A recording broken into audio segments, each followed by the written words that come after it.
A desolate desert where even the sun is afraid of setting.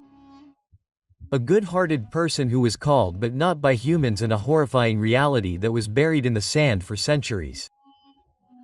The world of jinns and good-hearted people. A story that will touch your heart. It will shake your soul. And will force you to think till the end. Is guidance really only for humans? Or can jinns also cry for Allah? Get ready to open that door behind which not only shadow but also truth is hidden. It was dawn time.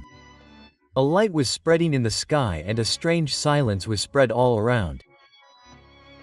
This town of Wadi Nur was a peaceful place where people were often busy in remembering Allah.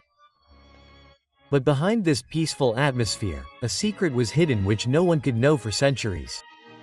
A simple-natured person of the town whose name was Hazrat Umar bin Farooq. He was spending his life in Tazbah and Taqwa. He was also the imam of the mosque, and solving people's problems was his nature. But Umar's life was connected to a painful reality. 10 years ago, his wife and son disappeared one night. No one came to know anything. People used to say that the jinns took them away. But Umar never blamed anyone nor complained. He used to say that whatever Allah approves, that is acceptable to us. One night when Umar was returning from the mosque after reciting the Quran, he heard strange sounds from the old dargah built at the end of the valley. This dargah was now deserted. No one used to come there. It is said that this dargah belongs to a saint of Allah who used to talk to the jinns. Umar felt that there was a strange aura in the air, as if some eyes were following him. He started reciting the Quran and suddenly everything became silent. But his eyes were being drawn towards that dargah. The next day, after the Fajr prayer, a stranger stepped into the mosque. Tall, deep in the eyes, face full of light, but a stranger. He wanted to meet Umar after the prayers. Salam walaikum, Hazrat Umar. My name is Abdul Malik I. I want to talk to you about something important. Walaikum assalam. Please. Do you know about that dargah which is on the edge of the valley? Umar was a little surprised. Yes. But why are you asking? Because I have heard a voice from there. Your son's voice. Umar's heart started pounding. He was shocked. But he controlled himself. What are you saying? I know it is difficult to believe. But I myself am an Anjanin and I am a helper of humans. Umar could not believe it. But Abdul Malik read the verses of the Quran and a strange light came out of his eyes. Then he showed his real face. A spiritual jinn who was a supporter of goodness and truth. Abdul Malik told that there is another world far from the world of humans. Riyasat ul Jinn. This is a spiritual valley, where two types of jinns live, the noble and the mischievous. The mischievous jinns harm humans and make them slaves. Umar, your son Zayd and wife Omida are in that world. They have been imprisoned by a cruel jinn, Abu Shaitan Pabo. But your son turned out to be a very noble servant of Allah. He taught us the Quran. Now the jinns of our community want to help you. Umar's eyes filled with tears. For 10 years, he would only pray to Allah in his prostrations that his family should be safe. Now a ray of hope was visible. Abdul Malik said, in this journey you will have to take along faith in Allah, the power of the Quran and patience. This alliance of humans and jinns will be very dangerous. But we want the victory of truth. Umar said, I am ready.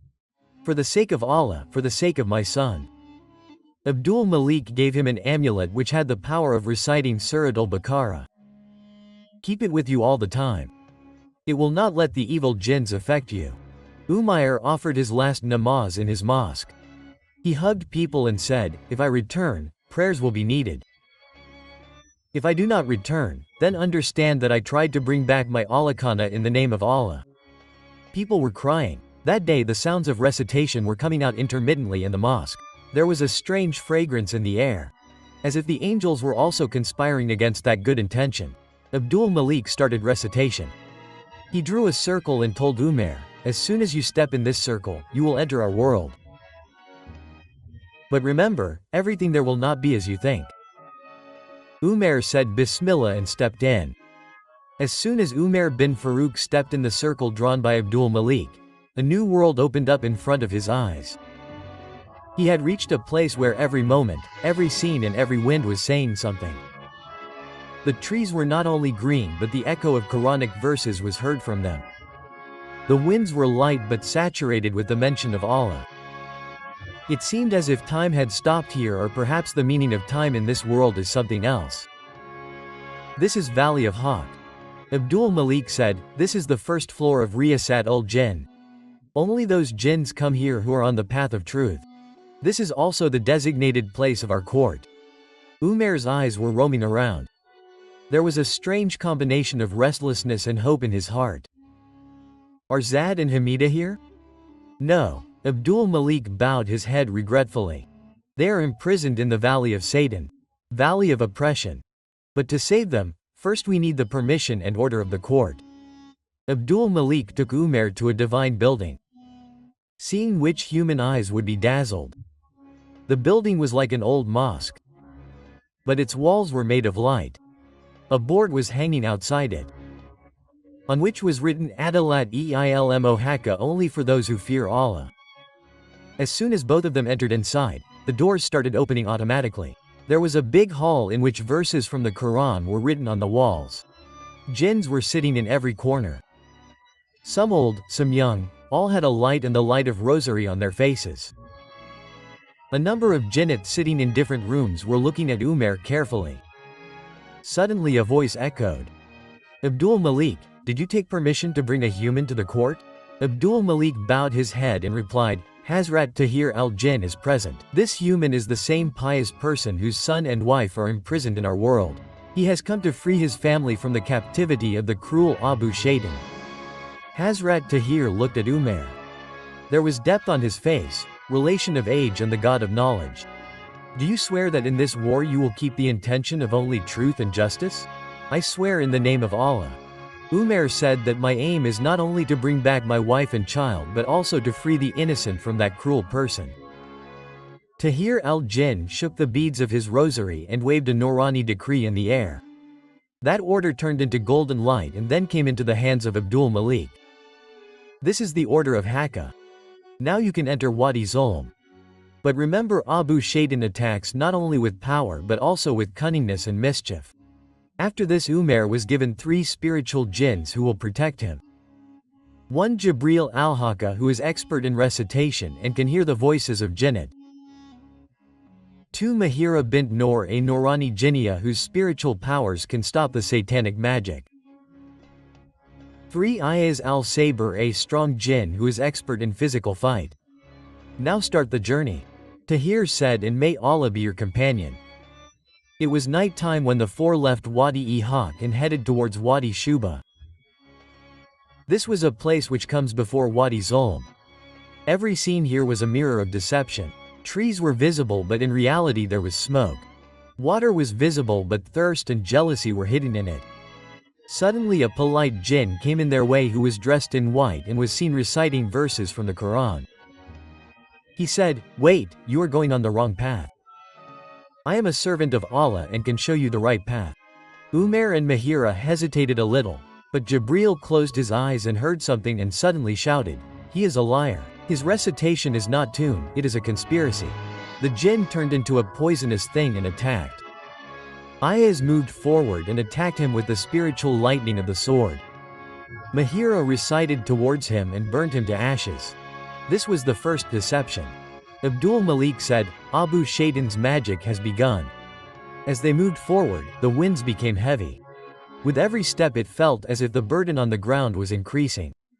At last they reached the border of Wadi Zulm. There was a big door made of black stone on which it was written that only those can enter here who have pure intentions and patience in their hearts. Abdul Malik looked at Umar. Are you ready? Now, beyond this door, there is only a battle between truth and oppression. Umar touched the amulet, bowed his head and recited Bismillah and moved towards the door. When Umar bin Farouk crossed the door, there was a world in front of him which was completely different from before. In comparison to the freshness and light of the Valley of Truth, everything here was covered in shadow. Dark clouds in the sky, burnt sand on the ground and a strange suffocation in the atmosphere. This was the Valley of Oppression, where the cruel jinn Abu Shaitan ruled. Abdul Malik bowed his head and started reciting the Quran. There was a spiritual power in his voice which was tearing apart that dark atmosphere. Umar also prayed and everyone continued the journey holding each other's hands. As soon as they moved forward in the valley, they reached a lake in which not water but black smoke and pus was flowing. Some strange creatures were sitting on the banks of that lake. Like humans but with black eyes and cut tongues. Mahira said in a low voice that these are the souls that Abu Shaitan had enslaved by deceit. Now they can neither pray nor plead. They just keep sobbing in pain. Umar's eyes filled up. His soul trembled. He prostrated himself on the ground and said, "O my Lord, bestow mercy on these innocent ones." At that very moment a light rose from the lake and the eyes of those creatures lit up a little. They bowed their heads and thanked. Abdul Malik said, "Umar, your heart is pure. These are your spiritual effects. Your presence has come to this earth as all is mercy." As soon as they reached a deserted place, a soft voice echoed in the air. Abba Yan Umar's steps stopped. His breathing became fast. He started looking around. "Zad, my son, this is your voice," but he could not see anything. Abdul Malik immediately recited the Quran and tried to listen to the waves of the wind. Yes, this is the voice of Zad. He is somewhere nearby. Maybe in captivity, maybe in agony, we have to hurry. An old fort was visible at a short distance, on which was written Dar ul-Qaid Fitna Awar Fareb Ka Mazar. As soon as they entered inside, the air became even more heavy. A jinn guard appeared whose body was half smoke and half stone. He shouted and said, "Who are you? Can the verses of Allah bring you here?" Abdul Malik recited Surah Fatiha and replied to him, "Allah is enough for us and he is the best craftsman." The body of that jinn trembled and he retreated. As soon as they entered inside the fort, they found a hall where human voices were coming from the walls. Children's screams, women's sobs, the groans of the elderly. Umar could not hold back any longer. He picked up the amulet and called out loudly, "O Allah, take me to my Zad and Hamida." Mahira put her ear near the wall and said, "Voices are coming clearly from here. Zad is also in it, but the door is very strong. There is a satanic talisman on it." Jibreel moved forward and recited verses from the Quran. The door started shaking. Then there was a loud explosion and the door opened. The scene inside was such that it would make the soul tremble. Dozens of children, women, old jinns and humans were imprisoned. There was despair on everyone's face, but one face screamed as soon as it saw Umar. Abba Yan Umar ran and hugged Zad. That moment was as if time had stopped. A sea of tears, love and relief flowed in that room. Hamida was also in a corner. Very weak but with light in her eyes. Suddenly there was an echo in the whole Kahala. A loud heavy voice, "You have committed a great mistake by entering my kingdom. Umar, now all of you are my slaves." The walls started shaking. A cruel jinn Abu Shaitan appeared with black smoke. His height touched the sky and fire came out of his eyes. He threw a chain which moved towards Zad. But Ayaz used his sword and cut him down. Abdul Malik shouted, "Now the time has come. Either Hakka will win or we will all surrender to Allah." Zad and Hamida were pushed aside. Ayaz, Mahira and Jibreel moved forward. Abu Shaitan sent a group of demonic jinnits who surrounded the Kale. Umar prostrated and said, "O Allah, I believe in your name. I am your servant. I want your help." Then suddenly a divine door opened and the jinnits of the Valley of Hawk came to help. The battle was about to begin. Swords, recitation and spiritual powers were face to face. When swords flashed in the darkness and the sounds of recitation echoed, the Valley of Oppression trembled. Abu Shaitan ordered his army of Shaitans. "Imprison them all. No one will bring the light of mercy here." His jinnits were in thousands. Eyes like red embers, bodies made of smoke and embers. But the spiritual power of Umar and his companions had awakened a new hope in the valley. Abdul Malik looked towards the sky and prayed, "Ya Rab Bahaki Ismika Alam Inadika." Then a light descended tearing through the sky. They were the Norani jinnits of Wadi Hawk who had shining swords of Tawheed in their hands. As soon as they came, they started reciting, "Walat Tasnak Kutwatan Bal Rab." The devilish jinns started retreating. Umar looked at his son Zayd, who was clinging to his mother. He put his hand on his head and said, "Son, now you will be my pride." You too will have to see this fight so that you can identify the difference between strife and nonsense. Abu Shaitan assumed his real form. Black lava was dripping from his body, and his voice was like the screams of 100 devils together. He punched the ground and a black magical crack appeared from which fire snakes came out and attacked Mahira. Jibreel immediately swung his sword and recited the mantra. In that moment, those fire serpents turned into ashes. But Abu Shaitan's eyes were filled with anger and shame. He said, "I have been learning talismans for 1,000 years. You people cannot stop me." Abdul Malik replied, "By Allah, your deceit will end today." The war had gained momentum. Ayaz killed 10 demonic jinns, but his body was full of wounds. Finally, a demonic jinn stabbed him in the back. Ayaz fell down. Umair ran. Ayaz smiled and said, "Death was inevitable one day. But I was blessed with martyrdom in the path of Allah. Give my regards to Zad, may he walk on the right path." Umair closed his eyes and looked towards the sky. "O Lord, I have to complete this war. I will return only after repaying my brother's debt." Abu Shaitan recited a new talisman. His mouth opened and Hamida's form came out of it. But her eyes were red. "Umair, save me. I am dying." Umair took 2 steps forward.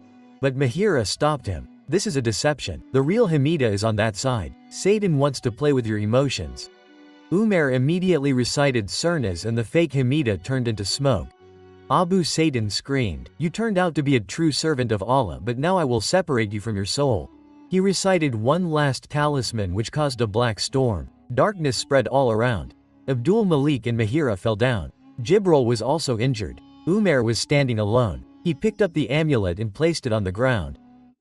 "O Lord, if my life can be a mercy for this valley, then sacrifice me but save all of them." Just then a light came out from the ground. The amulet burst and light came out from it. That was the effect of Zad's prayers which he had prayed every day in remembrance. That light grabbed Abu Shaitan. He did not scream, "This is not possible. This cannot be light." Umair picked up his sword. He recited a verse from the Quran. He uttered the words Kuljul Hakuf Jakal Battle Einal Battle and made the final attack. Abu Shaitan's body exploded and he flew away as ashes. His army was scattered. The valley of oppression was now becoming light again. The walls started falling. The air became pure and the lake which had smoke was now filled with clean water. Abdul Malik fell in prostration. Mahira looked towards the sky and said that Allah definitely helps those who are on the right. Zad ran and hugged Umair. "Abba Yan, you saved me." Umair bowed his head. Tears started flowing from his eyes, but they were tears of relief. Hamida also came near and held his hands. Rezer's loneliness had now become relief. After Abu Shaitan's defeat, Jinn felt light in his world for the first time. But Umair still had a restlessness in his heart. He knew that this war was just a destination, not a purpose. It was now his biggest duty to light the flame of truth and religion in the hearts of those who were not. When Umair came out of the valley of oppression, he was accompanied by Zad, Hamida and Abdul Latif. All 3 were tired of the journey. But a strange peace was visible on their faces. "What to do now?" Zad asked. Umair looked towards the sky where the dark clouds had dispersed and the sun was giving emotions to the earth with its rays. "Now we have to explain to those who have been told the truth about which they were kept unaware." Umair replied. Hamida said softly, "But this will not be easy. They have been misguided for centuries. They believe in the words of Abu Shaitan." Umair smiled. "But truth has such power that it bows hearts. And if we move with good intentions, Allah will help us." A large group of those who were present on the edge of the desert. The news of Abu Shaitan's defeat had spread like wildfire. But good wishes remained in their hearts. Umair moved forward. He also picked up a Mashaf Quran in his hand. He said in a loud voice, "O community of jinns, have you not thought that you have forgotten the one who created you? Abu Shaitan promised you and deceived you. But Allah's promise is true." The wind stopped. All the jinns were now turning towards his voice. We humans had also forgotten. But when we turned back to our Lord, He took care of us. Will you not follow the same path? Then an old jinn stood up. His name was Hashimdar, who had been a part of Abu Shaitan's group for centuries. If you are telling the truth, then show us a sign. Some proof that will remove the veils of our hearts. Umair went ahead and opened the Masahaf and started reciting Surah Rahman. There was a peace in his voice which went down like the fine particles of sand. The eyes of the jinns filled with tears on every verse. Some of them started pleading while prostrating on the ground. Hashim came to Umair trembling. I made Abu Shaitan's words a kalma, I had taken it astray, I misled many. Is there forgiveness for me too? Umair hugged him. No one despairs of Allah's mercy. Come back. Hashim fell in prostration and recited the kalma there. Ashad Allah ilaha illallah wa ashad in Muhammadan Rasulullah. Then the rest of the jinns also gradually started following the same path. Now a new struggle began for the education and reform of the jinns. Umair established a school where Quranic education was imparted. And Hamida also became a convener. Abdul Latif taught the jinns the basics of thought and hadith. He would say that Abu Shaitan told you that humans are your enemies. But the Rasul said that both jinns and humans are servants of Allah. Both have been guided. Those jinns who were once misguided now read Tahajjud on these nights. They kept fasts during the day and behaved with each other with good morals. But then one day a mischievous jinn named Lahika returned to the valley. He was Abu Shaitan's closest agent who had escaped from the war. You will all fail. Humans have deceived you. He called out. Some young jinns came forward to support him. Umair stopped everyone at that time. It is the time of test. Now you have to act upon what you have learned. If someone goes astray, bring him back not by kicking but by prayer. Hashim came forward and said to Lahik, you are the shadow of Abu Shaitan. But now we have returned to the light. You also have a chance to come back. Lahik laughed and said, I am the beginning of the next storm, and he disappeared. Umair said to the jinns, every community has been tested, Bani Israel, Muhammad, and now you too. But the followers of Allah have always won with patience and prayer. Then Umair gathered everyone and held an istimak where everyone wept and repented. The sky was clear but their eyes were pouring like rain. O Lord, accept us and make us what you want. Now a new system had been established in Wadi Jinn. The sounds of sajda, recitation of Quran and examples of morality were present there. Umair was now ready to return. But those who said, you are our benefactor. Your home is in our hearts. Umair replied, I was just a medium. Guidance is Allah's reward. Now one of you should come forward and take care of this trust. The day of Umair's departure had come. Wadi-e-Jinn had now got a new identity. The shadows of Abu Shaitan had disappeared there and there was light everywhere. Those who organized a gathering for Umair to bid him a final farewell.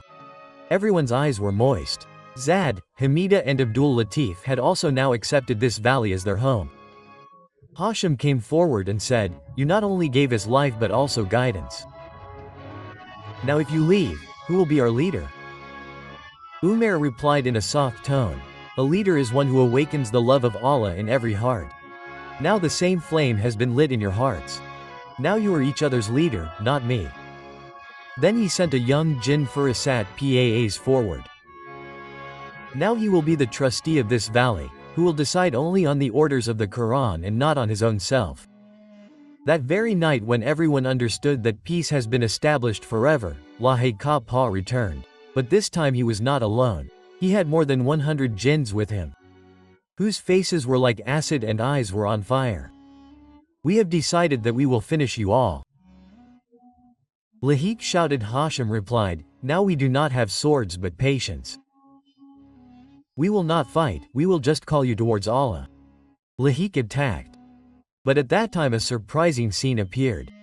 From one end of the desert, a beam of divine light emerged.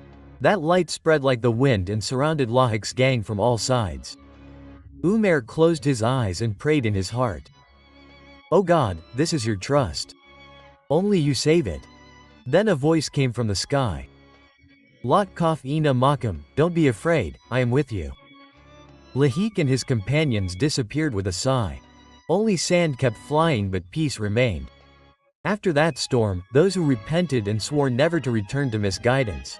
Hamida, who was earlier an ordinary girl, had now become the leader of the women of the Jinn. She would teach them Islam, purdah and respect. Zayd, who was once a victim of the devil's voices, had now become a spiritual soldier. He would teach every Jinn who was once imprisoned. Abdul Latif built a madrasa Mayar there. Jamia Noral Jinn and Umair left the valley one morning quietly, leaving all that behind. It is said that Umair went to the top of that mountain.